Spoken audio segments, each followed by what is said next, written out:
Montant caporal Waraki.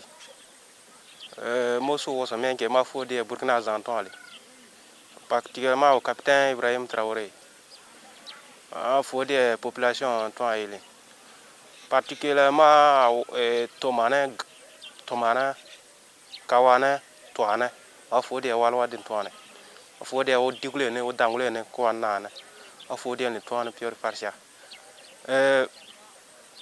Wa polo ke gona jeke doma jela do ado mila voilà wa jenta mo le do wa belwa gombo en mais jel bo lompolo do a pour le moment ado a gusun voilà a fodi wa burna min to won do kole o jelda jele mingo obio wa mena gata ono manda ken kana mon pen we bage o mo je kana wa nde we wala nde boy wala nde katanli voilà donc on gelo gele o gele o to yi gel kun o ba que famille wala donc voilà donc gela ka we lonken ge donc ataka ka boyana to magana to angana apol la ko dokole wo ka population to yin dokole wo déplacer interne apol pour le mois village passer gel de mal dans lana donc akaka boyana voilà village jiganta no yo mais pour le moment jakono usoro no boya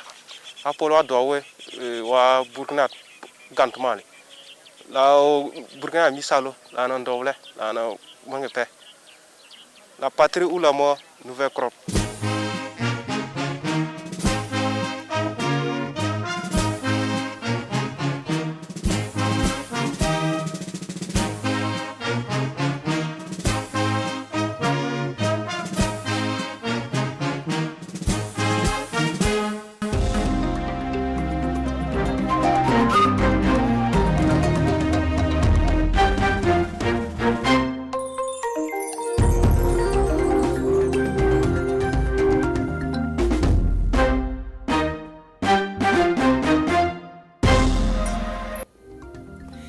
Diplomatie au Burkina Faso, 11 ambassadeurs sont passés ce matin à Koulouba pour présenter leur lettre de créance au président du Faso. Des représentants de pays d'Afrique, d'Amérique et d'Europe et d'institutions internationales accrédités au Burkina Faso qui témoignent du dynamisme de la diplomatie burkinabé. Le ballet diplomatique à suivre dans ce journal. Dans ce journal également, le ministre en charge de la justice prend langue avec les procureurs généraux et procureurs du Faso sur la nouvelle vision du département. Au menu des échanges, les innovations introduites par la loi portant organisation judiciaire et code de procédure pénale. Les recommandations à découvrir. La rubrique Une semaine A s'intéresse ce soir à la pêche artisanale à Fara. L'activité s'y est développée et transmise de génération en génération. Pilier économique et culturel avec l'impact du fleuve Moon. Immersion dans ce secteur d'activité à travers une journée avec les pêcheurs dans ce 20h. Dans ce 20h, le président Tiani reçoit Bassolma Bazié, président de la Commission nationale de la Confédération AES du Burkina. Bassolma Bazié est porteur d'un message du président du Faso, le capitaine Ibrahim Traoré, le contenu dans la page AES. Bienvenue à toutes et à tous. Ils sont une dizaine d'ambassadeurs de pays amis à présenter leur lettre de créance au chef de l'État, le capitaine Ibrahim Traoré, ce jour au palais présidentiel de Koulouba. Un ballet diplomatique qui témoigne de la solidité et du dynamisme de la diplomatie du Burkina. Ces diplomates représentent la République populaire de Chine, la République arabe d'Égypte, l'Union européenne, la République du Sénégal, le Royaume des Pays-Bas, la République du Ghana, le Portugal, la République tchèque, le Royaume Unis de Grande-Bretagne et d'Irlande, la République du Panama et le Saint-Siège. La cérémonie à suivre d'un moment à l'autre dans ce journal. En attendant des nouvelles du séjour du Premier ministre au Niger, Rim Talba Jean-Emmanuel Ouedraogo est arrivé à Irefoun où se déroule la 17e édition du festival de l'Aïr. Mais avant, il a été accueilli à Agadez au nord du Niger par les autorités régionales et une délégation du Burkina Faso. Le film avec notre envoyé spécial Nyar Kiteda. Nous sommes au domicile de la famille Zangré au quartier Gunguin de Ouagadougou. Dame Zangré est veuve et vit avec ses deux enfants depuis plusieurs années. Difficile pour elle de subvenir aux besoins de ses enfants. C'est la semaine de la solidarité de la campagne d'Emessira et le président de l'Assemblée législative de transition est ici pour témoigner sa solidarité à la famille. Nous sommes venus surtout leur témoigner la solidarité de la nation burkinabé à travers la campagne d'Emessira portée par le ministère en charge de l'action humanitaire. Nous souhaitons surtout que cette action ne soit pas vue comme un geste symbolique, parce que la solidarité ne doit pas être un slogan, mais véritablement une responsabilité commune, collective, que nous partageons. Et en tant que représentants du peuple burkinabé, nous devons travailler, nous, à ce que personne ne soit laissé au bord du chemin. Docteur Ousmane Bougma est accompagné par le ministre en charge de l'action humanitaire, le commandant Pélagie Cabré. Le président de l'ALT est surtout venu les mains chargées. Et c'est avec beaucoup d'émotion que Dame Zangré reçoit la main tendue du docteur Ousmane Bougma. Que Dieu vous rende au centuple ce bienfait. Que chacun d'entre vous, ainsi que vos familles respectives, soient bénis. Seul Dieu saura vous récompenser. La tournée du président de l'ALT se poursuit cette fois au centre d'El Wende de Sakoula, dans la commune de Ouagadougou. Ce centre créé en 1966 reçoit actuellement 187 personnes vulnérables.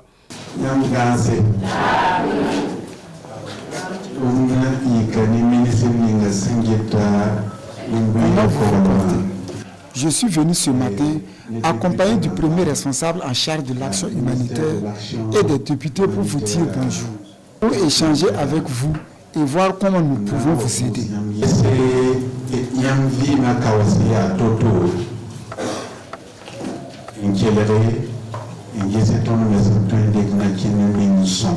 Là également, Dr Ousmane Bougma n'est pas venu les mains vides.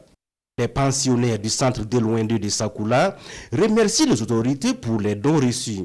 Dr Ousmane Bougma lance un appel à tous les Burkinabés à participer à cette campagne d'Emessira qui vise à soutenir les personnes vulnérables. Vous venez plutôt de suivre la visite du président de l'Assemblée législative de transition, Dr Ousmane Bougma, une visite chez les personnes vulnérables dans la commune de Ouagadougou relativement à la semaine thématique en lien avec la campagne nationale de solidarité d'Emessira.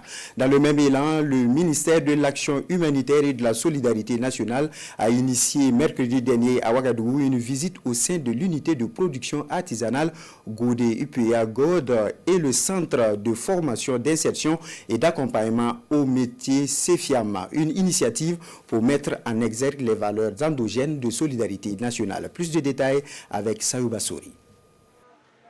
Centre de formation d'insertion et d'accompagnement au métier Cefiam à Ouaga 2000.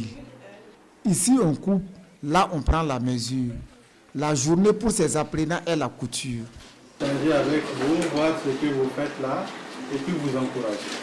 Dans cette ambiance, ils reçoivent une visite de la délégation des agents du ministère en charge de la solidarité nationale. Une initiative qui s'inscrit dans le cadre de la semaine thématique. Une semaine qui vise à mettre en lumière des actions de la femme et des structures de référence dans le but de briser les barrières entre hommes et femmes en termes de métier. Je fais la mécanique en 2e année. Et j'ai choisi ce métier parce que ce n'est pas les garçons seulement qui peuvent faire ce métier.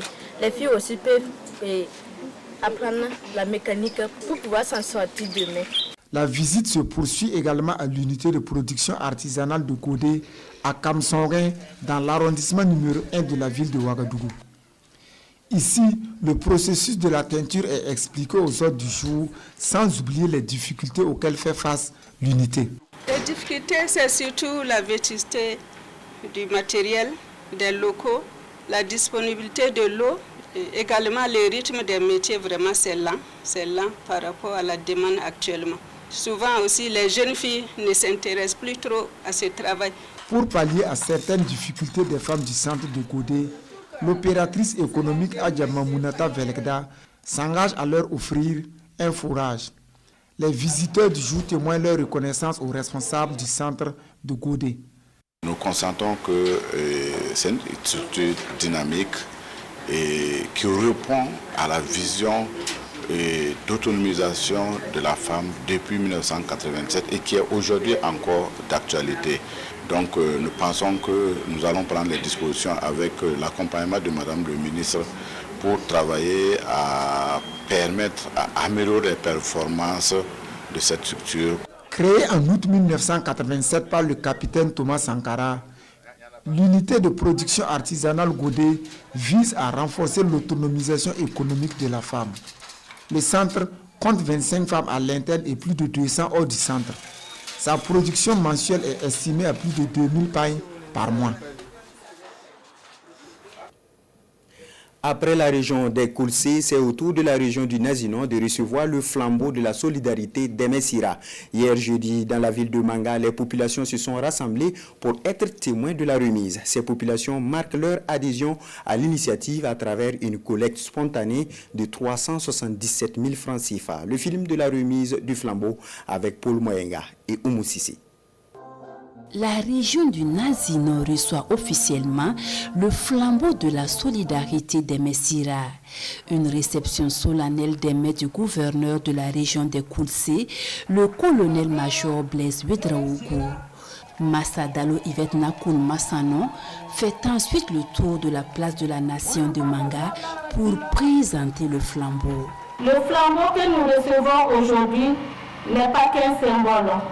Intensifions les élans de générosité envers les personnes vulnérables par des actions telles que le partage des repas, l'assistance alimentaire, l'assistance sanitaire et hygiénique, des visites de courtoisie au profit des personnes vulnérables, des dons en nature. Le flambeau de la solidarité des Messira, c'est la force du collectif, du partage et le retour à nos valeurs endogènes.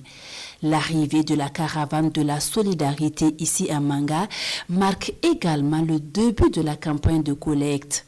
Et en moins d'une trentaine de minutes, plus de 377 000 francs CFA sont collectés. Que ce soit en espèces ou en nature, si nous avons du céréal, si nous avons des vêtements que nous ne portons plus, mais qui sont de bonne qualité, nous avons des ustensiles de cuisine que nous avons déclassés et qui peuvent servir, c'est de ne pas hésiter. La collecte se tiendra jusqu'en janvier 2026 et les dons en nature et en espèces sont recevables au gouvernorat de la région du Nazinon, dans les directions provinciales en charge de l'action humanitaire et dans les hauts commissariats des 3 provinces de la région que sont les provinces du Bazéga, du Naouri et du Zunduego. À la direction générale des douanes ce matin, les personnels se sont mobilisés pour une montée des couleurs nationales. Occasion pour le directeur général, le docteur Yves Kafando, de rendre hommage à 2 de ses collègues pour leur bravoure et professionnalisme. Ces 2 douaniers ont réussi à mettre en déroute un contrebandier dans les encablures de Combisiri dans la nuit du 11 au 12 novembre dernier. Ils reçoivent les félicitations Salifou Belem et bienvenue Tansa. Une scène digne d'un film hollywoodien à une 60aine de kilomètres de la capitale burkinabé. À quelques encablures de Combisiri en cette nuit noire du 11 au 12 novembre 2025, des douaniers sont aux trousses d'un contrebandier. C'est une course-poursuite à haut risque. Après un moment de course, le duel finit à l'avantage des douaniers.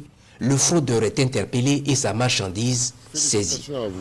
Félicitations sincèrement. Voilà un acte de bravoure et de professionnalisme qui ne peut passer sous silence. Ce matin du 5 décembre à la Direction générale des douanes, une cérémonie de montée des couleurs se tient sur un ton particulier.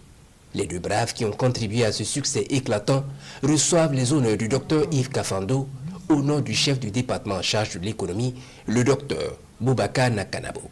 L'assistant de douane Saïdou Ouedraogo en service à l'unité mobile d'intervention et Lucien Nikiema, assistant de douane en service à la brigade mobile de Ouagadougou. Nous avons eu à effectuer une patrouille.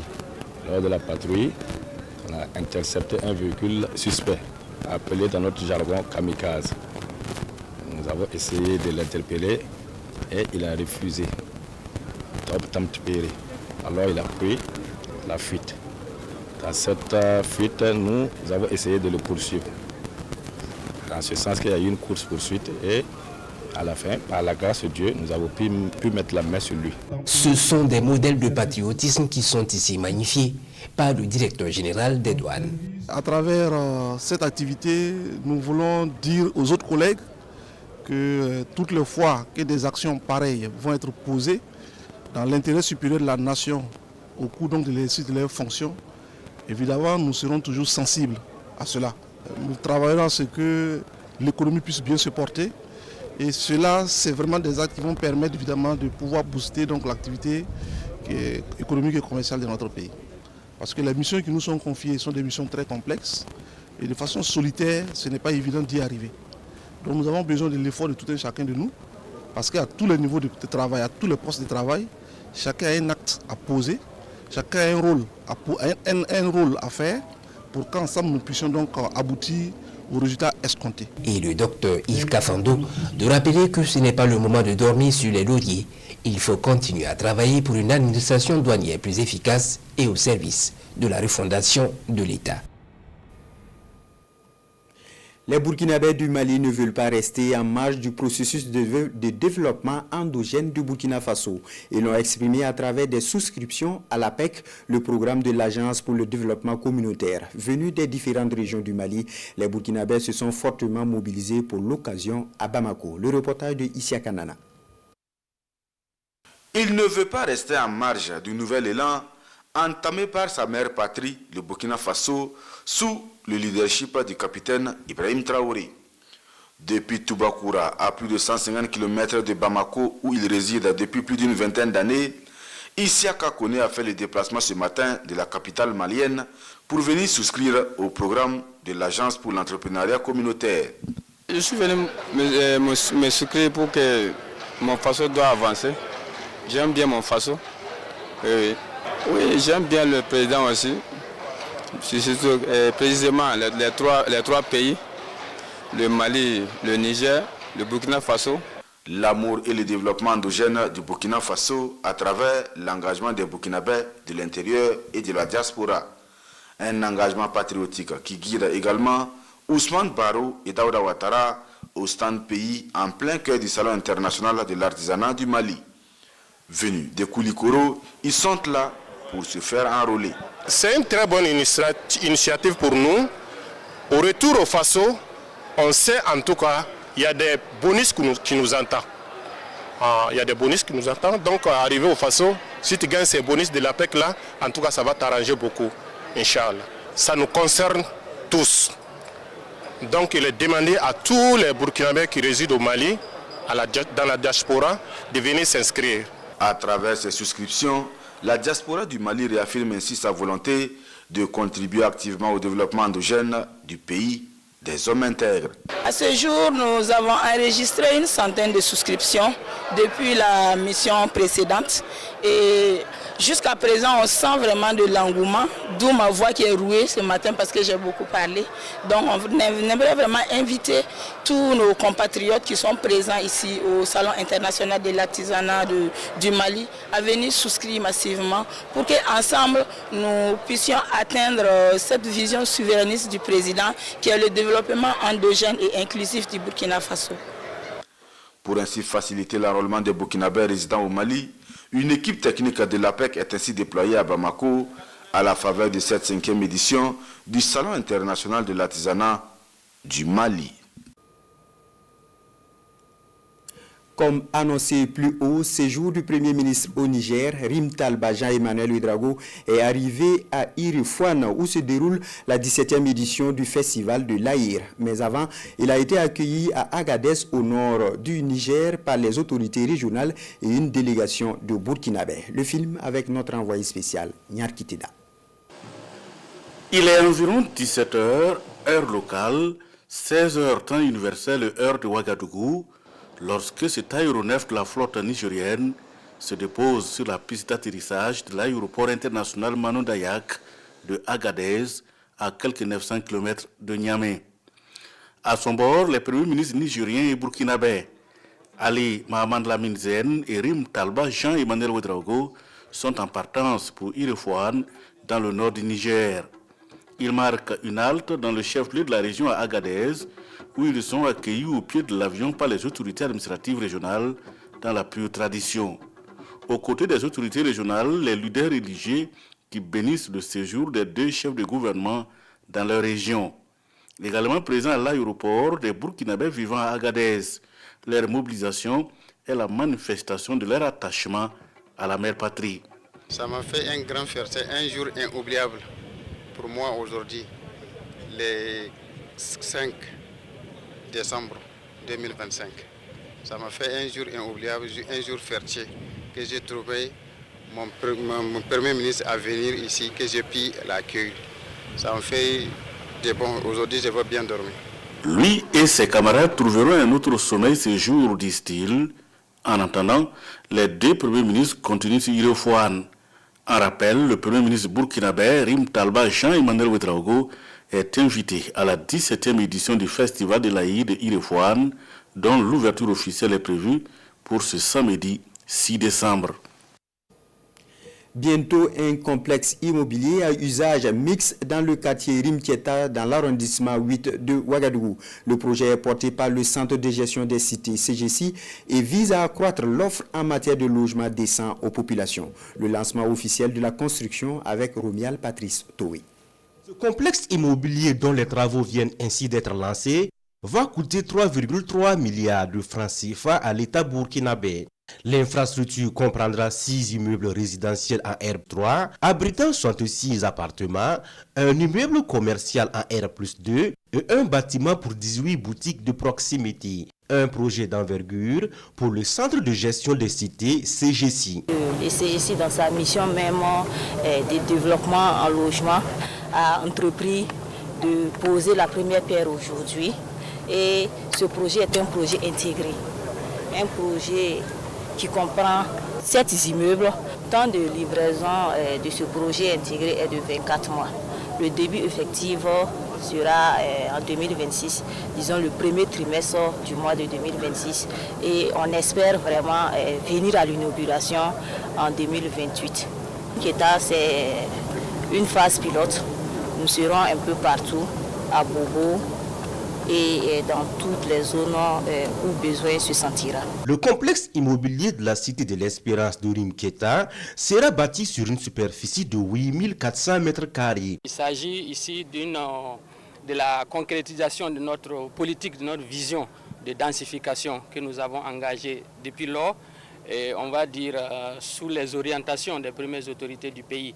Et cette densification vise naturellement à rationaliser l'occupation de l'espace et donc en construisant en hauteur, en permettra en tout cas sur un espace réduit de pouvoir produire beaucoup d'unités de logement. Après le lancement naturellement, le défi c'est de pouvoir démarrer véritablement les travaux et puis de pouvoir aussi les achever dans les délais impartis. Nous lançons un appel aussi aux autres acteurs de la promotion immobilière, les acteurs privés. Nous avons mis en place les conditions et les mécanismes d'accompagnement pour leur permettre également de nous accompagner dans la production de logements. Nous avons un objectif de produire des logements et 50 000 logements à l'horizon de 5 années à venir au profit des populations burkinabées. Le démarrage effectif des travaux du complexe immobilier est prévu pour 2026. Le CGC invite donc les Burkinabés de l'intérieur et de la diaspora à adhérer massivement à ce projet ambitieux de l'État burkinabé. Révolution progressiste populaire, rôle et contribution des volontaires. C'est le thème de l'édition 2025 de la Journée internationale des volontaires. La commémoration de la journée a réuni ce matin à Ouagadougou des personnalités civiles et militaires et une représentation des 180 000 volontaires déployés à travers le Burkina, notamment sur divers chantiers de développement. Issoufou Kabouré et Jean-Modeste Ouedraogo.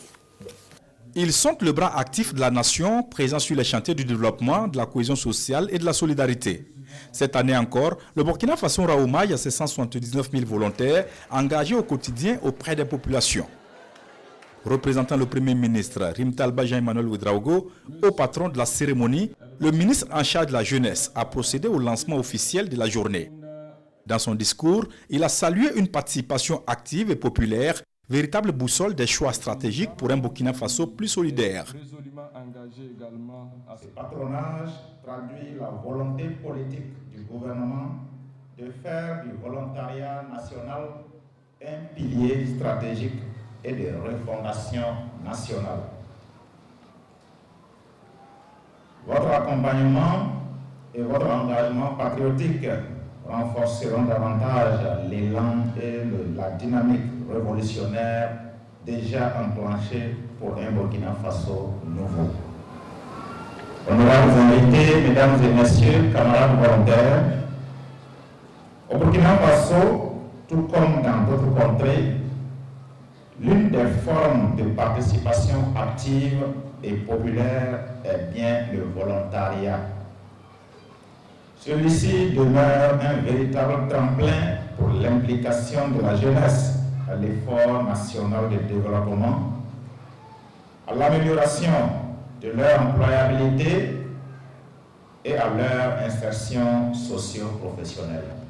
Porte-parole des volontaires, Yasmina Sakandé a livré un témoignage sans filtre. Elle plaide pour une meilleure valorisation du volontariat. J'ai tenu à plaider auprès de Monsieur le ministre en charge des sports pour l'augmentation de la subvention budgétaire allouée au GIP-PNVB afin de lui permettre de mobiliser encore plus de volontaires, de renforcer son dispositif national pour permettre à ces milliers de jeunes-là de vivre la transformation que moi j'ai vécue. Aux côtés du Burkina Faso, le Mali, pays invité, et le Sénégal venu témoigner de la solidarité sous-régionale autour du volontariat.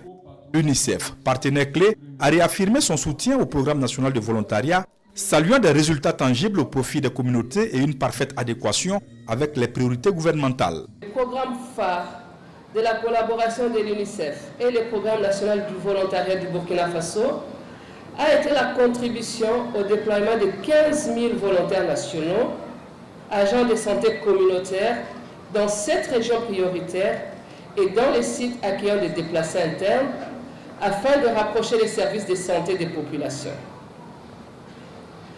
D'une valeur de plus de 2 milliards de francs CFA, cet appui a contribué au financement des indemnités de ces volontaires pour les années 2024 et 2025. Ces volontaires ont produit des résultats tangibles pour les communautés. Co-parrain de la cérémonie, Ibrahim Saba, directeur général de la Poste Burkina, a encouragé les volontaires à poursuivre leur engagement citoyen, véritable moteur de développement économique et social. Instituée par les Nations Unies en 1985, la Journée internationale des volontaires met en lumière celles et ceux qui, parfois dans l'ombre, contribuent à améliorer le monde par leur sacrifice quotidien. Notre dispositif fait partie donc des meilleurs dispositifs au niveau mondial parce que c'est un des rares dispositifs qui valorise donc les volontaires, qui les accorde une allocation donc qui puisse se prendre en charge, qui les donne régulièrement des renforcements des capacités qui les forment. Au Burkina Faso, l'engagement est concret. Santé, éducation, environnement, action humanitaire, les volontaires sont présents sur tous les fronts. Concertation entre le ministre en charge de la justice et les procureurs généraux et procureurs du Faso. Hier jeudi, ils ont échangé sur la vision du ministère, notamment sur les innovations, à savoir la loi portant organisation judiciaire et code de procédure pénale. Le point avec Bienvenue Tamsa. Depuis son arrivée à la tête du département en charge de la justice, c'est la deuxième fois que le ministre Edasso Rodrigue Bayala tient une rencontre avec les procureurs généraux et procureurs près les tribunaux sur la vision du ministère. Avec ces hommes qui représentent l'intérêt public, les échanges portent sur les innovations en lien avec la loi portant organisation judiciaire et code de procédure pénale, entre autres. Il y a eu beaucoup de réformes et principalement au niveau du volet pénal. Il y a eu un nouveau code de procédure pénale qui change un tout petit peu les règles de fonctionnement. Je rappelle que le gouvernement a adopté un document qui porte politique pénale.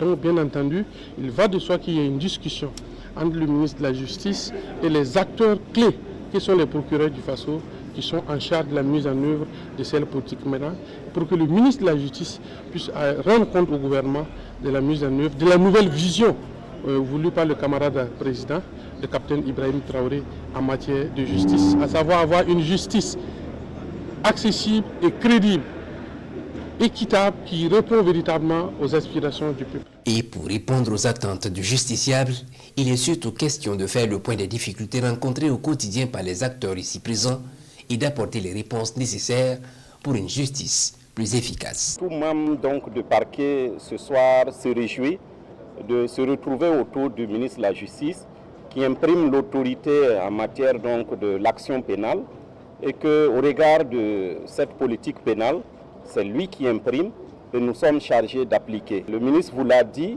en 2024-2025, c'est un certain nombre de textes qui ont été adoptés. Nous avons commencé à les appliquer. On va faire un instant d'arrêt sur leur application. Nous allons remonter les difficultés. Également, entre nous, nous avons des partages d'expériences pour avoir les bonnes postures et obtenir surtout la vision, l'orientation du garde des Sceaux pour voir qu'on puisse déterminer concrètement est-ce que la marche qu'on a empruntée est la bonne, dans quel sens faut-il réorienter. Cette rencontre est mise à profit par le ministre Edasso Rodrigue Bayala pour féliciter ses procureurs généraux et procureurs près les tribunaux pour les efforts déjà entrepris pour une justice au service du peuple. Il les encourage à maintenir le cap. Le département en charge de la justice tient sa deuxième session du cadre d'administration du secteur ministériel. Une rencontre des acteurs du secteur de la justice pour faire le point des activités menées au cours du deuxième semestre de l'année et se pencher sur le programme d'activité de 2026, mais également faire le bilan de l'application de la loi portant administration du travail d'intérêt général au Burkina Faso. Urbain Benito Soumi, Ahadi Sandamba. L'administration du travail d'intérêt général au Burkina Faso comme plat de résistance à cette deuxième session du conseil d'administration du secteur ministériel. Avec le chef du département, les cadres, les représentants des différents ordres, les acteurs terrains, les partenaires techniques et financiers de la justice et des droits humains, les contours de la dite loi sont passés au peigne fin. Une loi qui cadre avec la vision de la révolution progressiste populaire, celle de disposer d'une justice crédible, accessible à tous et respectueuse des règles d'un état de droit. De faire en sorte que l'emprisonnement des personnes condamnées ne soit plus systématique et que celles-ci puissent contribuer au développement de la communauté.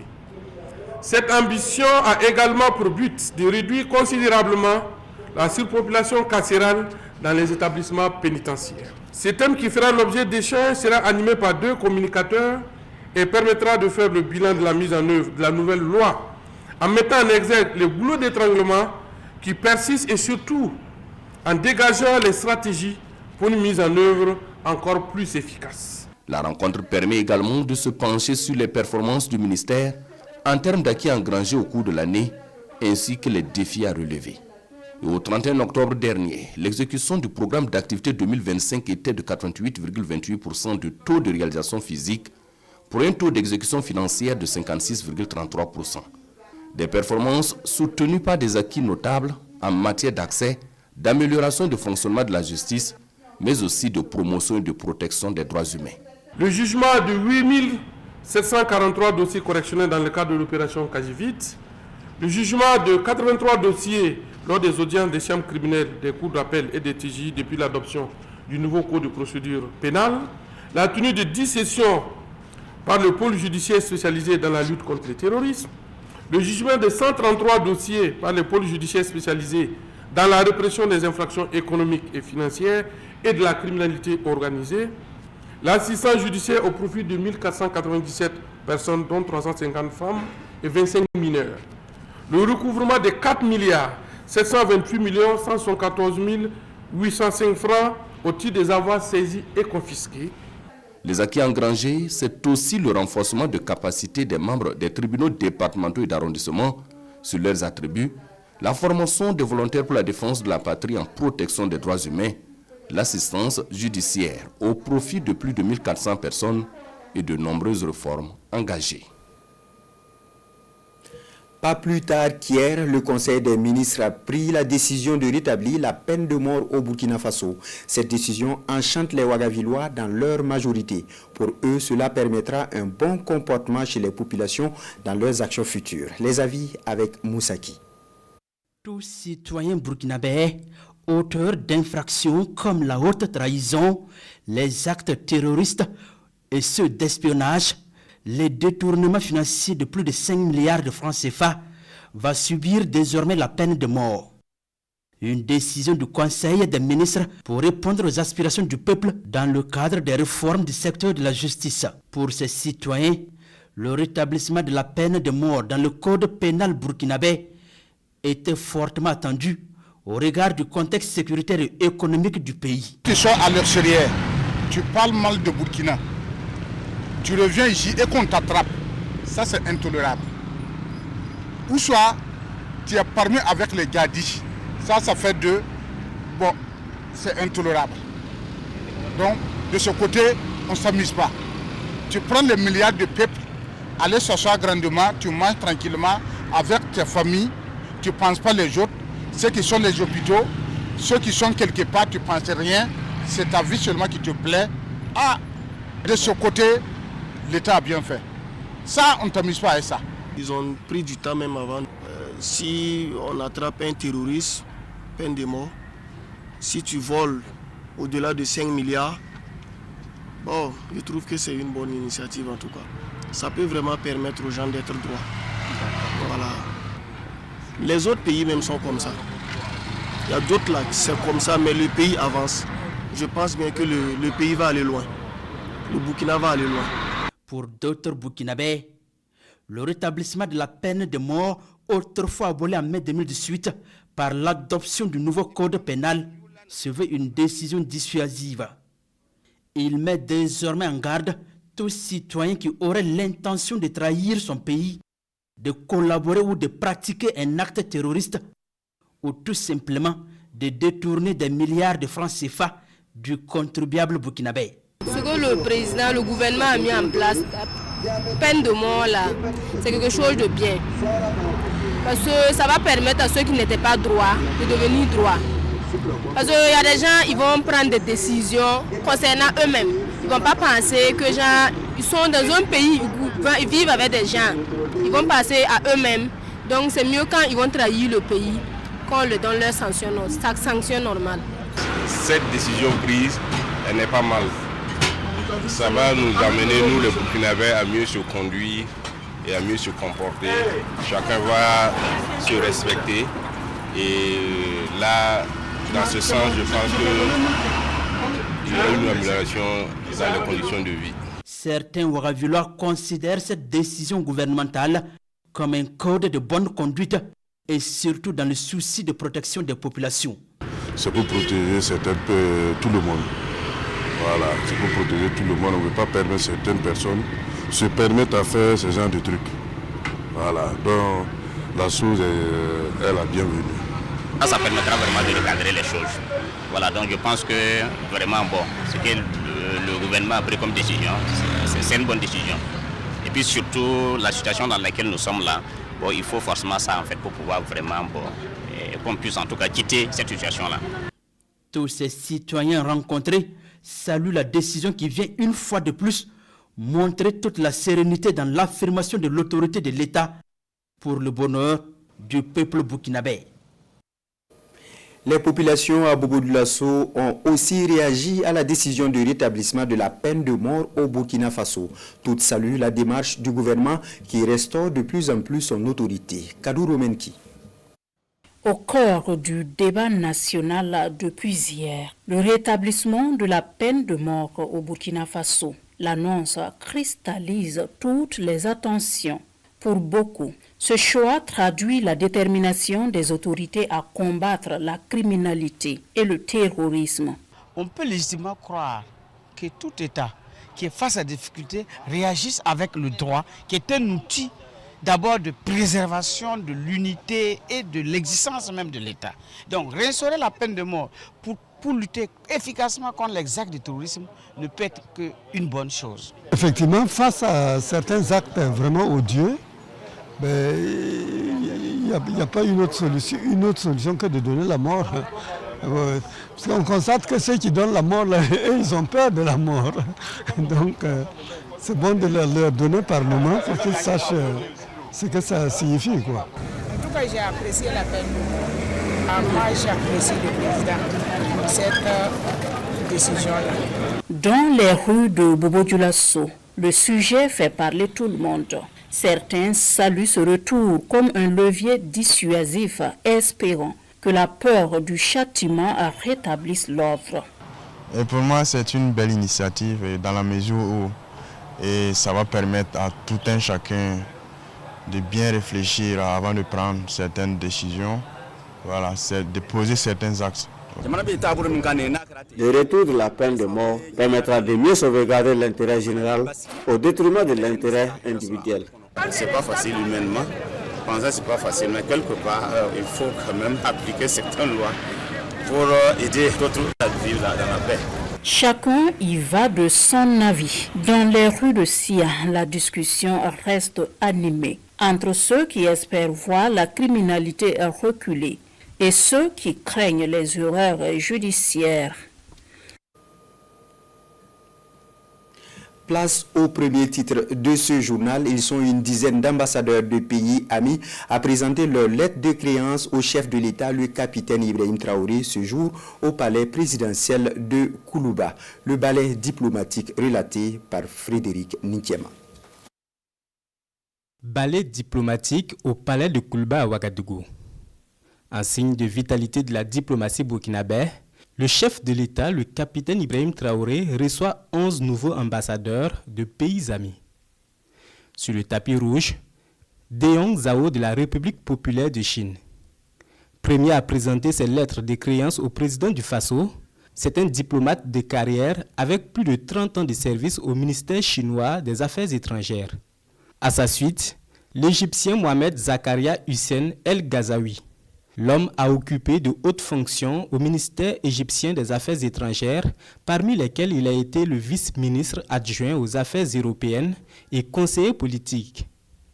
Avant le Burkina Faso, l'homme a servi en tant qu'ambassadeur à Washington, à Ottawa, à Djibouti et à Athènes. Lui fait son entrée au palais de Koulouba non pas au nom d'un pays, mais au nom d'une organisation de 27 États.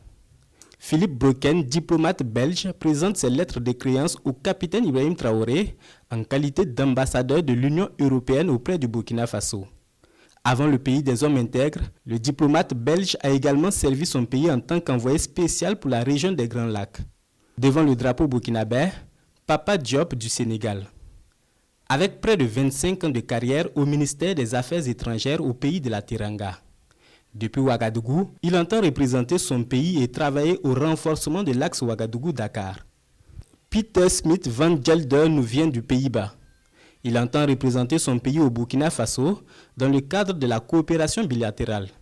Diplômé des études de droit, le diplomate néerlandais a anciennement occupé les postes de directeur adjoint de l'unité Conseil stratégique et stratège senior, de rédacteur de discours et de chargé de mission aux affaires étrangères de son pays. Kenneth Akibate est le 6e au palais de Koulouba. Originaire du pays frère et voisin, le Ghana, l'homme a longtemps travaillé au service de sa nation dans le Parlement panafricain et au sein de l'armée ghanéenne et internationale. Après lui, Monseigneur Eric Sovigidi. Il est désormais le nouveau représentant du Saint-Siège au Burkina Faso. D'origine béninoise, il est titulaire d'un doctorat en droit canonique. Pour le maintien des liens de coopération avec la République portugaise, Cristina Maria Cerqueira Pucarino. Diplomate de carrière, elle a occupé plusieurs responsabilités aussi bien dans l'administration de son pays que dans les représentations diplomatiques du Portugal. En présentant ses lettres de créance au président du Faso, Pavel Bilek de la République tchèque souligne son engagement pour la consolidation de l'axe Prague-Ouagadougou. Il détient 2 masters, un en relations internationales de l'Institut d'État des relations internationales de Moscou et l'autre en économie de l'Université de Prague. Anjus Philippe Maïkaki, ambassadeur du Royaume-Uni, de Grande-Bretagne et d'Irlande. Bien avant le Burkina, il a servi à Damas et à Tripoli en tant que représentant diplomatique de son pays. Enfin, Edwin Pitti Madrid, présenté devant le président du Faso, il représente son pays, la République du Panama, en qualité d'ambassadeur. Avant le Burkina, il a servi au même poste en République de Cuba.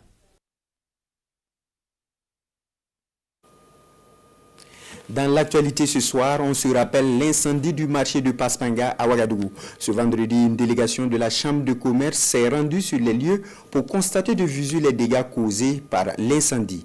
Elle a également échangé avec les commerçants sinistrés. Le compte-rendu de Pénédian. Une délégation de la Chambre de commerce et d'industrie du Burkina Faso au marché de Paspanga à Ouagadougou. La fêtière des opérateurs économiques et des hommes et femmes d'affaires est venue constater les dégâts laissés par le passage du feu très tôt le matin de ce dimanche dernier dans ce lieu de commerce. C'est le client là-même qui a vu feu là-même qui a commencé à parler. Il dit feu, feu, feu, feu. Ils ont commencé à crier, le feu là a commencé. Bon, puis les sapeurs-pompiers, ils ont venu rapidement. C'est à cause de ça même là, tout le marché là n'est pas pris le feu là. Ils ont travaillé. Ils n'ont pas s'amusé même. L'on ne déplore aucune perte en vie humaine. Et pour l'heure, l'origine de l'incendie n'est pas encore formellement identifiée. Mais les acteurs appellent à plus de vigilance et de discipline pour éviter de tels drames. Vous savez que souvent dans les marchés, il y a beaucoup de branchements qui ne sont pas bien faits, surtout pour l'électricité. Et souvent comme ça, on se retrouve avec des situations de détresse. On pense qu'au niveau de la chambre de commerce, un regard plus fort sera mis pour qu'on puisse éviter de tels drames. Parce que ce sont des drames, au-delà même, je dirais, des pertes, ce sont des drames qui mettent des situations de détresse dans toutes les familles qui sont concernées. Et permettez-moi aussi de remercier l'ensemble des acteurs ici, les chefs coutumiers, les responsables du marché et l'ensemble de tous ceux qui se sont mobilisés pour permettre à ces femmes-là de pouvoir commencer à reprendre vie, surtout après ce terrible événement. En plus de soutien moral, la Chambre de commerce et d'industrie du Burkina Faso remet une contribution financière pour les commerçants et les commerçantes du marché Paspanga. Un geste salué par les sinistrés qui ont exprimé toute leur reconnaissance. Le Burkina Faso a célébré en différé ce vendredi la journée mondiale contre le VIH-Sida. En 2024, le Burkina a enregistré des acquis notables dans la lutte contre cette pandémie, mais de nombreux défis restent à relever. D'où le thème de l'édition 2025, surmonter les perturbations, transformer la riposte au Sida. Le point de la cérémonie avec Nongba Kouda et Lambert Souba. La situation épidémiologique du Burkina Faso se caractérise par une épidémie de type mixte avec une prévalence de moins de 1% en population générale. Elle se distingue aussi par des poches de concentration au sein des groupes spécifiques, mais elle se caractérise surtout par la raréfaction des fonds au plan international. Nous constatons actuellement beaucoup d'insuffisances, beaucoup de dysfonctionnements, en rapport surtout avec la problématique du financement, mais aussi en rapport avec l'accessibilité des services de santé pour un certain nombre de personnes. À la commémoration de cette journée mondiale contre le sida, les PVVIH donnent de la voix. L'accès gratuit aux antirétroviraux est la pierre angulaire de leur survie. Ne baissons pas la garde face à l'indifférence et à l'ignorance, car le VIH existe toujours. Engageons-nous à la hauteur de nos vies. La résilience des personnes vivant avec le VIH ne doit pas servir d'excuse pour réduire les financements. Les coupes de 30 à 40% de l'aide internationale ont entraîné des ruptures de services essentiels. De plus, 1,3 million de personnes ont été nouvellement infectées dans le monde en 2024. Il faut donc se réinventer dans la lutte contre cette maladie. Un leadership national fort et un financement durable pour une souveraineté sanitaire réelle. Budgétisation axée sur les résultats. Optimisation des achats. Chaîne d'approvisionnement fiable. Et utilisation rigoureuse des données pour cibler les ressources là où l'impact est le plus fort. Malgré ces difficultés, le Burkina Faso engrange des acquis dans la lutte contre le VIH-Sida. On peut citer la baisse du taux de prévalence générale, le dépistage de près de 900 000 femmes enceintes. Mais il faut continuer les efforts afin de viser l'élimination du VIH-Sida à l'horizon 2030. De la mobilisation continue des ressources pour assurer une disponibilité permanente des traitements et autres intrants de lutte contre le VIH. Du renforcement de la mise en œuvre de la prévention combinée à l'endroit des groupes vulnérables, dont les adolescents et jeunes, les personnes déplacées internes, les forces de défense et de sécurité, les volontaires pour la défense de la patrie. Du renforcement de la triple élimination de la transmission de la mère à l'enfant du VIH, de la syphilis et de l'hépatite B. À l'occasion de la commémoration de la journée mondiale contre le sida, des personnes physiques et morales sont distinguées pour leur engagement dans la lutte contre cette maladie. Également ce vendredi, la cellule de coordination du comité de lutte contre le VIH-Sida et les IST de la présidence du Faso tire sur la sonnette d'alarme sur le VIH.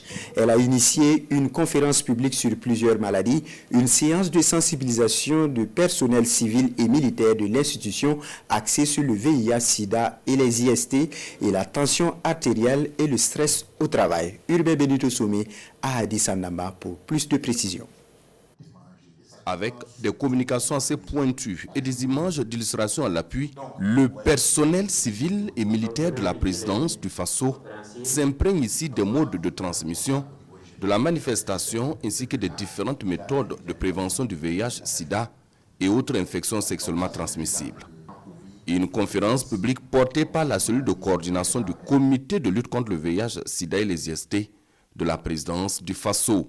Il s'agit en fait d'activités animées par des experts du domaine et qui vont permettre en fait au personnel d'abord d'être sensibilisé sur ces différentes maladies, de promouvoir en fait les méthodes de protection contre ces maladies et aussi en fait d'engager le personnel en fait pour un meilleur comportement au travail et dans la vie quotidienne.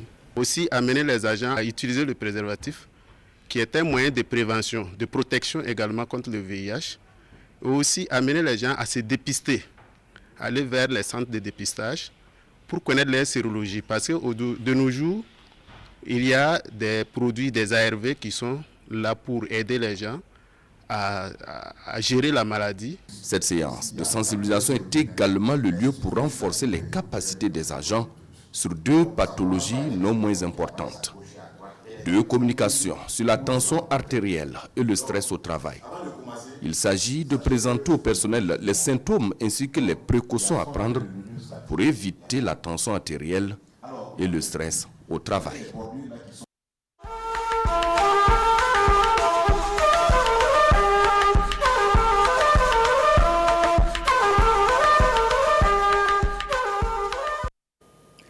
Annoncé chez le président Tiani dans les titres, c'est plutôt le président de la transition, le général d'armée Assimi Goïta du Mali, qui a reçu Bassolma Bazié, le président de la commission nationale de la confédération AES du Burkina. À mission à Bamako, Bassolma Bazié est porteur d'un message officiel du président du Faso, le capitaine Ibrahim Traoré. On l'écoute à sa sortie d'audience au micro de Garibou Pérou.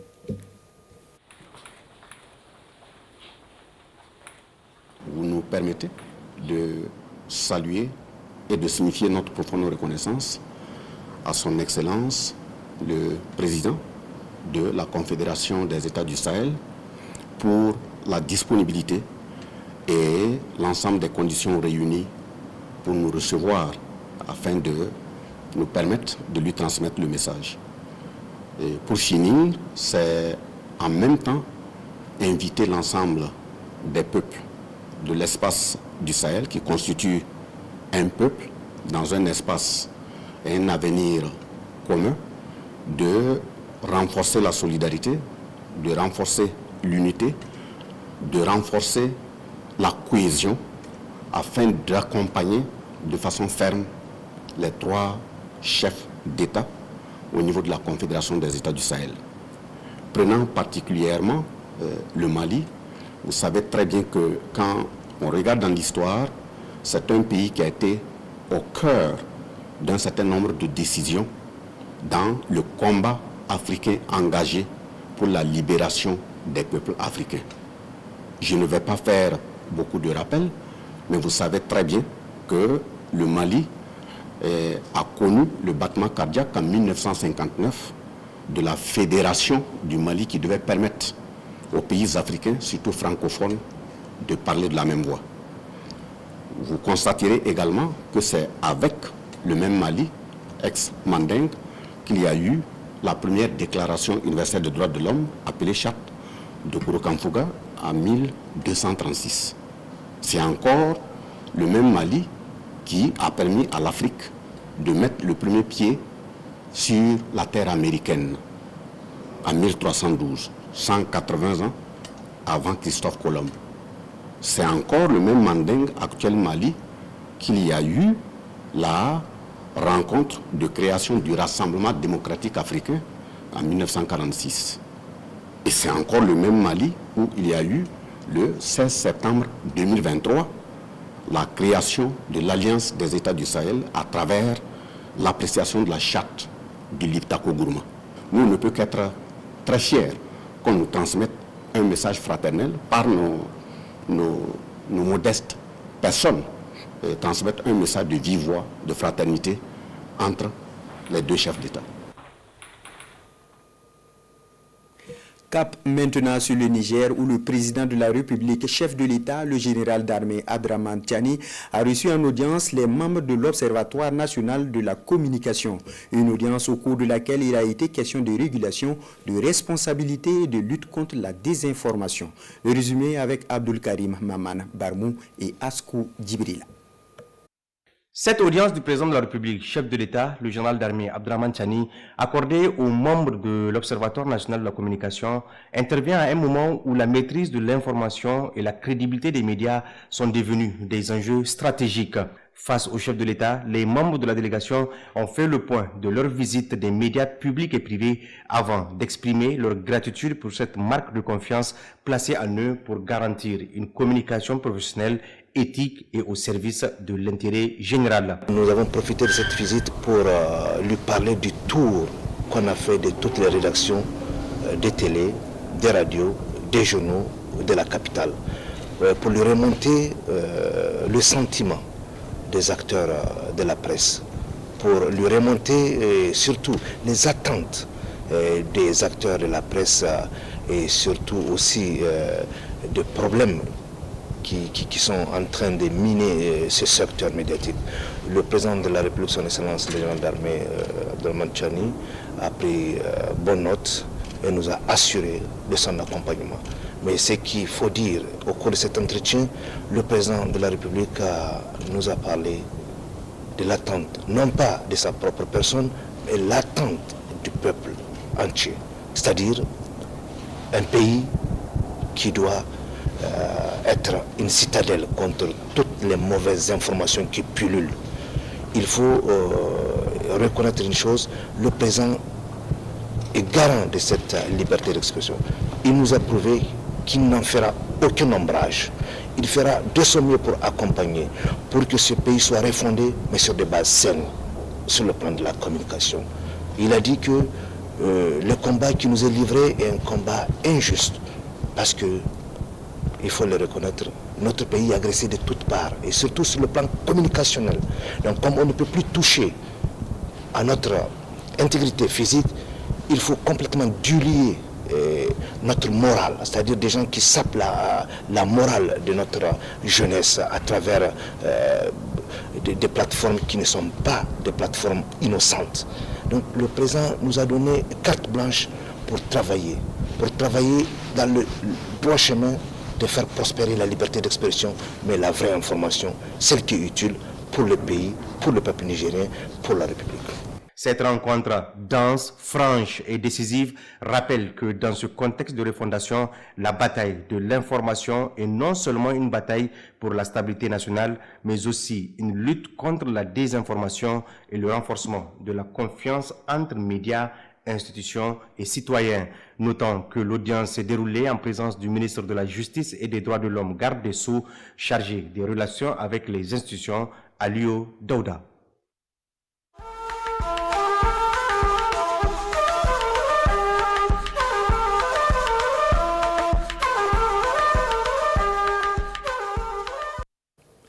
Deuxième session du cadre de concertation école-entreprise de l'école polytechnique de Ouagadougou. Elle s'est tenue sur le thème relations école d'ingénieurs-entreprises dans un contexte d'industrialisation, quel modèle pour l'EPO. Elle a réuni plusieurs acteurs du monde académique et professionnel. Moussaki. Les membres du cadre de concertation école-entreprise de l'école polytechnique de Ouagadougou en plein conclave dans la capitale burkinabé. Une rencontre pour une réflexion sur les actions à mener en vue de permettre aux étudiants ingénieurs d'intégrer facilement les entreprises. Le chef de l'État a dit que bientôt on ne demandera pas quel diplôme vous avez, mais on vous dirait qu'est-ce que vous savez faire. Tout simplement parce qu'on ne veut plus que les élèves de nos jours, les ingénieurs les élèves avec seulement le diplôme, qu'ils n'avaient pas la pratique. On se rencontre une fois par an pour réfléchir ensemble, école, entreprise, pour voir qu'est-ce qu'il faut faire pour qu'on puisse travailler en synergie ensemble pour les futurs ingénieurs. Pendant la formation, les enfants, ils ont l'obligation de faire un stage de 1 mois en première année et ça ne se fait pas à l'école, ça se fait en entreprise. En deuxième année, ils ont un stage de 2 mois, ça ne se fait pas à l'école, ça se fait en entreprise. Et en troisième année, ils doivent faire un PFE, ça ne se fait pas à l'école, ça se fait en entreprise. Donc, c'est dit comment on a vraiment besoin d'avoir l'accompagnement de l'entreprise. Donc, c'est un cadre qui est initié pour que nous puissions échanger avec tous ceux qui sont nos partenaires, qui reçoivent nos enfants, pour faire le bilan. Pour les chefs d'entreprise, ce cadre de concertation permet aux parties prenantes de parler le même langage. Un rendez-vous qui permet à ces chefs d'entreprise d'exprimer leurs attentes vis-à-vis des stagiaires de l'école polytechnique de Ouagadougou. Cette rencontre est la bienvenue. On a déjà fait une première rencontre en avril 2004 et on se retrouve encore une fois de plus pour faire le bilan. Et également, ça donne l'occasion aux entreprises de donner un peu leurs attentes au niveau de l'école. Et également, donner l'occasion également à l'école de donner les opportunités qu'elle offre aux entreprises. Ce cadre de concertation se tient une fois dans l'année. Et il permet de faire également le bilan des initiatives du cadre.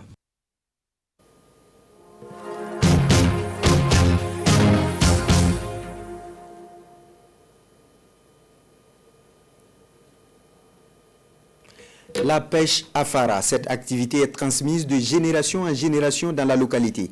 Dans le village de Fasso-Djigui, la pêche artisanale demeure un pilier économique et culturel. Elle est par moments le gagne-pain quotidien des populations, surtout avec le fleuve Mouhoun. Notre équipe sur place a suivi un groupe de pêcheurs dans la localité au fleuve avec à la clé des prises de silure. Reportage Salifou Belem et Bénéoune Frédéric Ninkiema. Il est à peine 6 heures. La nuit vient de s'effacer.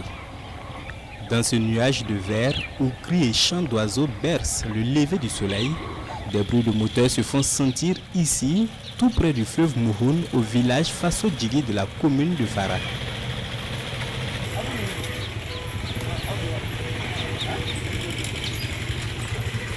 Dans ce climat de froid glacial, apparaît un groupe de pêcheurs artisanaux. Quelques temps d'échange, et les voici, pagaie en main, prêts à embarquer en quête de poissons. Caméra et micro en main, nous sommes à leur côté à la pêche d'images et de sons.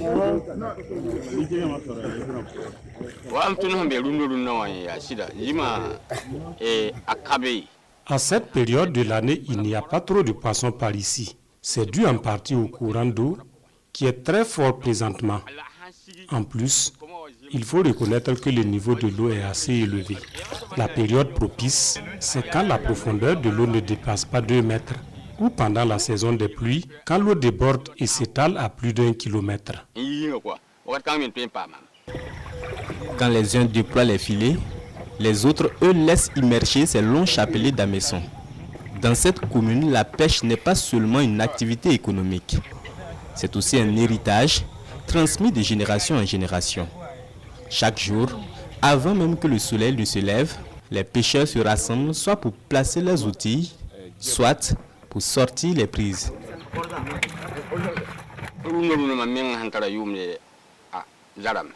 J'ai commencé la pêche tout petit et je l'ai apprise auprès de mon père. Le matin, nous venons très tôt placer nos filets et nos hameçons. Dans la soirée, nous repassons pour voir si ça a pris.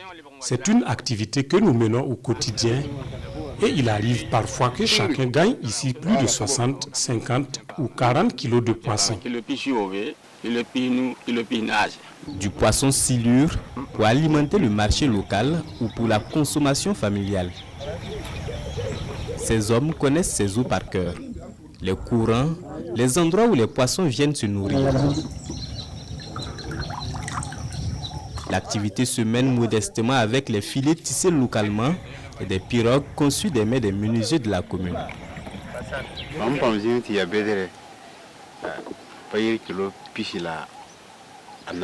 J'ai déjà eu un seul poisson qui, à lui seul, pesait 24 kilos.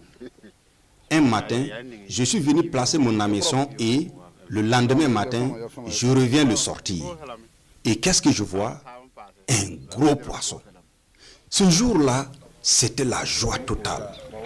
J'ai vendu ce poisson à plus de 15 000 francs CFA. À l'époque, il y avait plus de poissons qu'aujourd'hui, mais pas de marché. Aujourd'hui, c'est le contraire. En moyenne, dans le mois, mon revenu de la pêche se lève à environ 300 000 francs CFA quand c'est la bonne période. Entre passion et activité économique, la pêche dans cette contrée reste un héritage. Mais l'activité fait face à de nombreuses difficultés pour connaître un réel essor. La plus urgente à résoudre, la protection des eaux pour prévenir toute forme de pollution. La pratique de l'orpaillage nous inquiète. Par moments, on retrouve des gens tout près du fleuve, soit à la recherche de l'or, soit pour laver des minéraux. Avec les produits qu'ils utilisent, ils peuvent facilement polluer l'eau ou encore repousser les poissons. Après près de 2 heures passées sur les eaux du fleuve, il est déjà temps de ramer vers la terre ferme. En attendant de nouveau l'aube, rendez-vous est pris pour un peu plus tard dans l'après-midi pour les inspections. Cap sur Louda dans les Koulsé pour le Kitwara de Nabatissé de Louda. Une fête traditionnelle marquée par des rituels en hommage aux ancêtres pour leur bénédiction tout au long de l'année. Des sacrifices sont faits également pour la paix au sein des communautés. L'ambiance avec Martin Ouedraogo et Yacouba Kwala. Le Nabatissé de Louda, dans la commune de Bousma, a quitté son palais royal depuis une semaine pour des rituels de paix, de cohésion sociale et d'abondance au profit des communautés. C'est à l'occasion de la fête du Nouvel An ou le Kitwara. Fini ces rituels, le Nabatissé de Louda regagne son palais. Là encore, il faut passer par des rituels pour permettre au chef de canton d'accéder à la cour royale.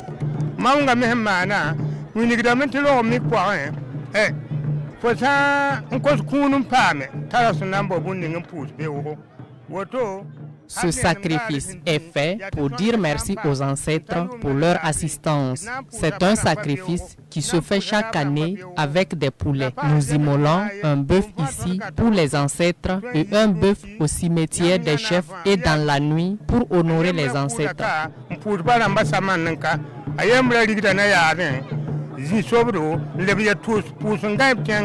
Tous les rituels sont terminés. Le Nabatissé de Louda est au palais royal.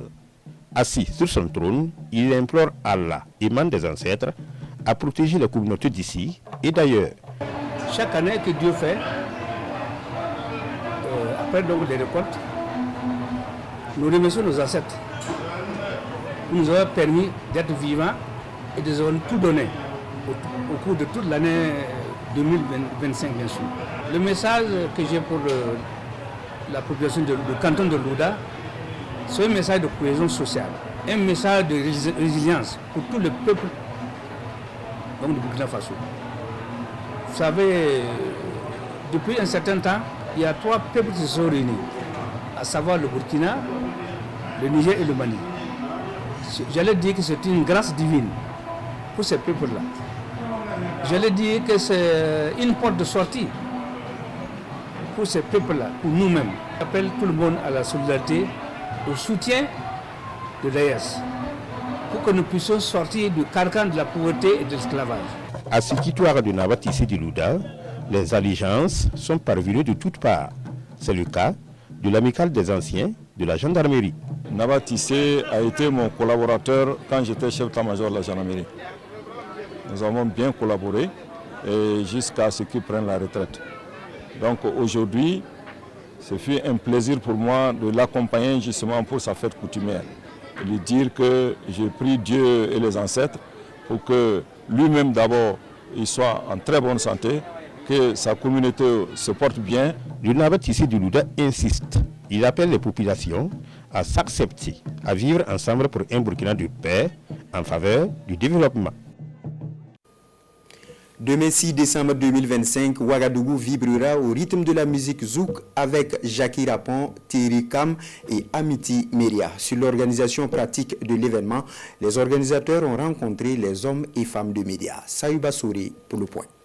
On s'est arrêté, je n'ai pas cessé de t'aimer, fallait pas me tenter, fallait pas m'attirer dans tes filets, fallait pas échouer, tu m'as triché, tu m'as mis le feu. Jackie Rapon de la Martinique est à Ouagadougou.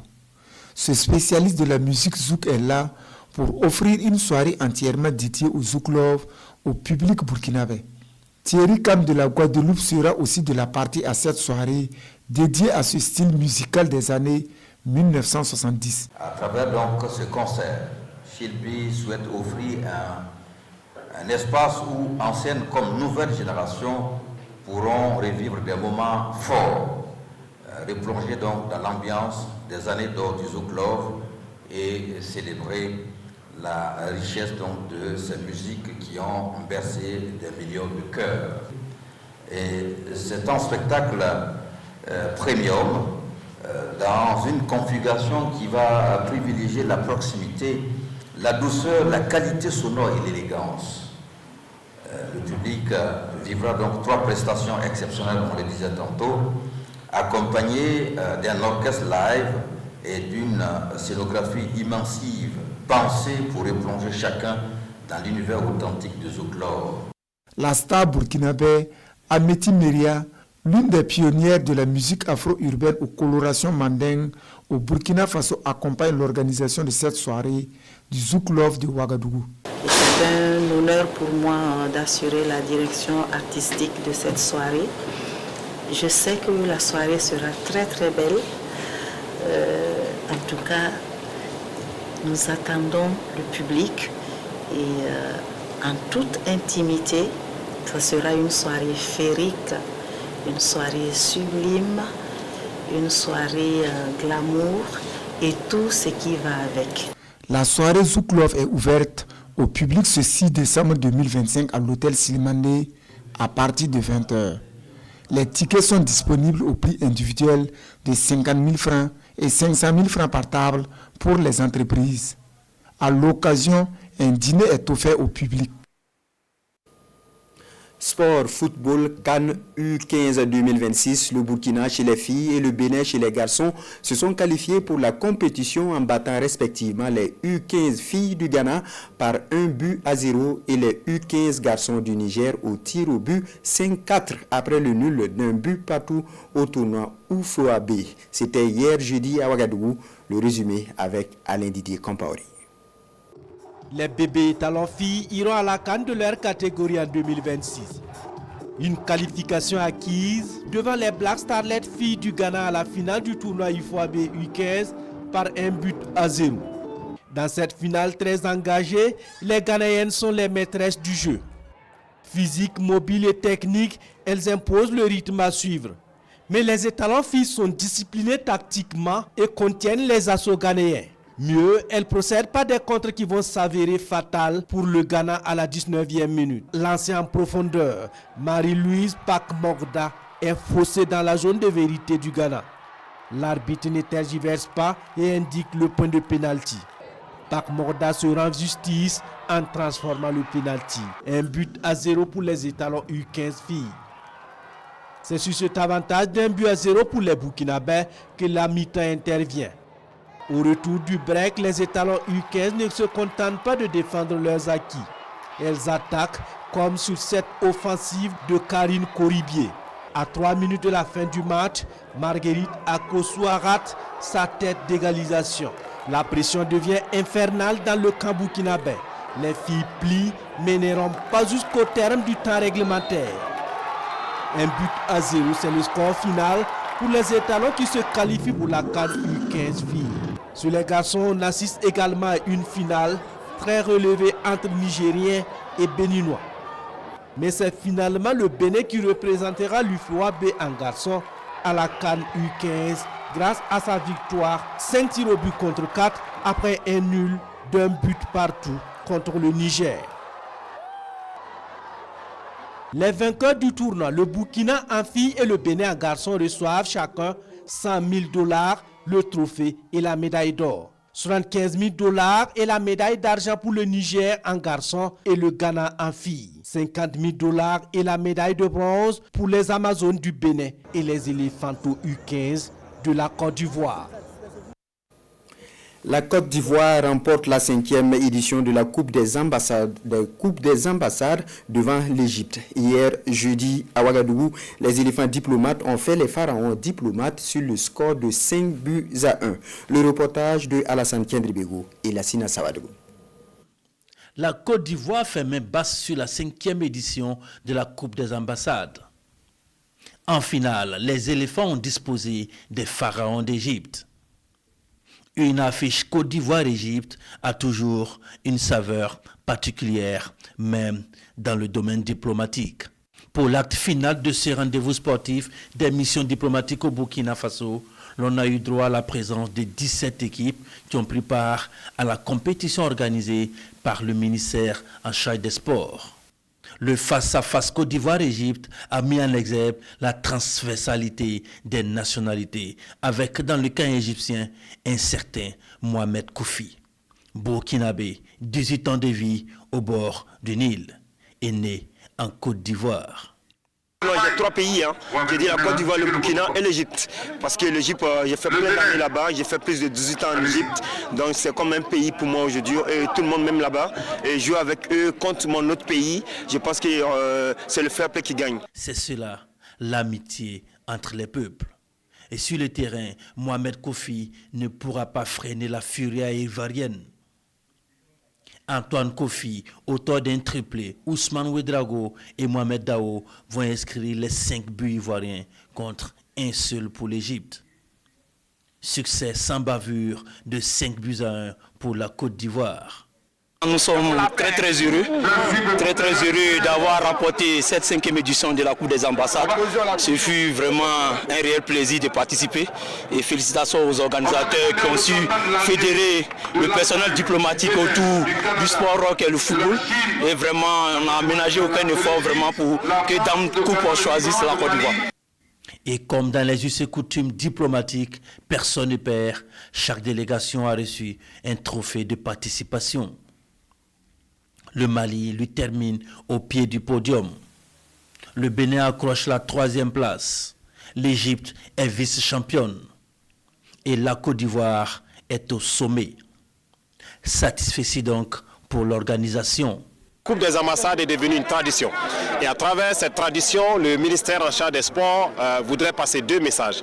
Le premier, c'est de pouvoir permettre à l'ensemble des travailleurs de ces missions diplomatiques au Burkina Faso de pouvoir aussi tisser des liens d'amitié, de pouvoir se retrouver, de pouvoir fraterniser. Et donc, nous pensons au sein du ministère qu'il n'y a pas meilleur team building aussi inclusif que la Coupe des ambassades. Ça, c'est dans un premier temps. Et dans un second temps, c'est aussi permettre et interpeller donc l'ensemble de ces travailleurs-là, peu importe leur environnement, leur milieu de travail, que la pratique du sport au Burkina Faso, elle doit être faite par toutes et par tous. La Côte d'Ivoire s'est adjugé le trophée. Le Burkina a gagné pour avoir créé une fois de plus cette passerelle de fraternité entre ces personnes qui vivent sur son sol. Voilà qui met fin à ce journal. Merci de l'avoir suivi. Bonne suite de programme à toutes et à tous.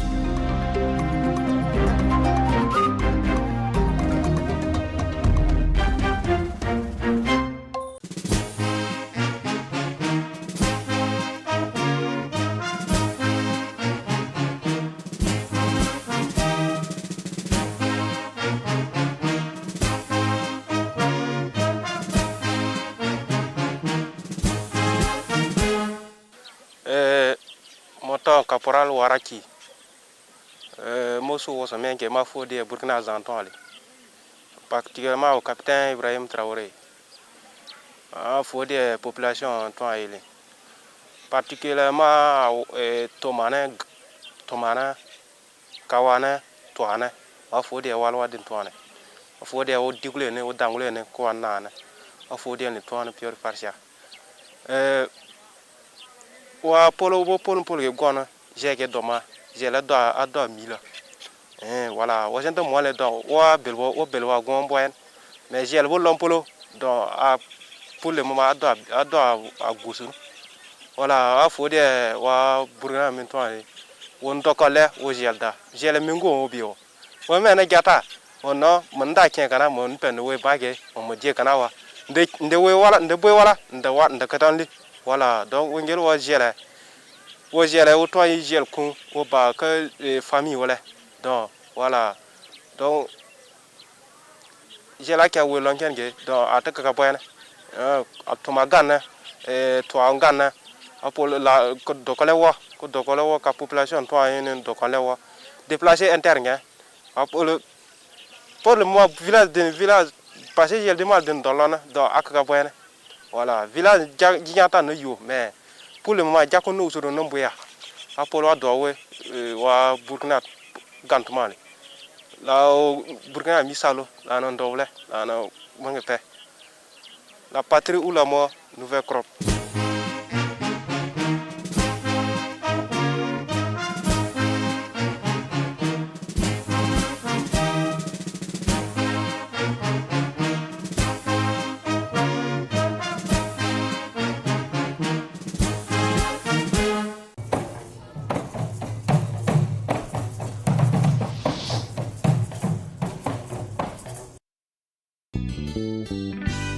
wala na kindi wasengana Burkina Faso kane maga bater weng station service ramba pompe ramba observe tabla se pedra sin ya kira sun wingi top tuda na kendiwa Burkina Faso ni mbuidu